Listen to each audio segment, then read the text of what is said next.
নাদ। হ্যাঁ মাননীয় সভাপতি, এই বিশ্ব ভূখণ্ডের অনেক বৃদ্ধ পিতামাতাই আজ অসহায়, অবহেলিত এবং নির্যাতিত তাদের নিজ সন্তান দ্বারা।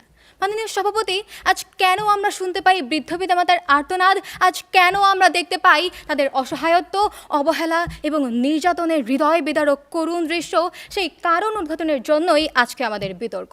ধন্যবাদ মাননীয় সভাপতি, আমাকে এই মহান মঞ্চে বক্তব্য প্রদানের সুযোগ দেওয়ার জন্য। বিতর্ক চলছে এবং আজকের বিতর্কের বিষয় নির্ধারিত হয়েছে বৃদ্ধ পিতামাতার প্রতি দায়িত্ব পালনে অবহেলার মূল কারণ সন্তানের মানসিকতা। বাস্তবতার প্রেক্ষাপটে আমি এবং আমার দল এই বিষয়টির বিপক্ষে অবস্থান করছি। অর্থাৎ মাননীয় সভাপতি, পক্ষদল আজকের বিতর্কের মঞ্চে যে প্রস্তাব টেনেছেন সেখানে তারা বৃদ্ধ বয়সী পিতামাতার প্রতি অবহেলার চিত্র তুলে ধরেছেন এবং যার মূল কারণ হিসেবে তারা সামনে এনেছেন সন্তানের মানসিকতাকে। ঠিক এই জায়গাটিতেই আজকে আমাদের বিরোধিতা। সেক্ষেত্রে আমরা বলছি সন্তানের মানসিকতা নয়, বরং সন্তানের সুশিক্ষার অভাবই বৃদ্ধ পিতামাতার প্রতি দায়িত্ব পালনে অবহেলার মূল কারণ। ইতোমধ্যে পক্ষদলের প্রথম বক্তা তার নির্ধারিত বক্তব্য উপস্থাপন করেছেন।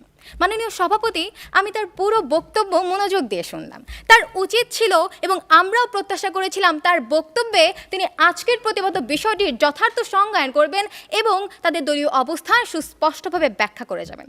কিন্তু মাননীয় সভাপতি, অতি প্রত্যাশায় আমরা হতাশ হয়েছি। তিনি তার দলীয় অবস্থানের সুবিধা নেওয়ার জন্য আজকে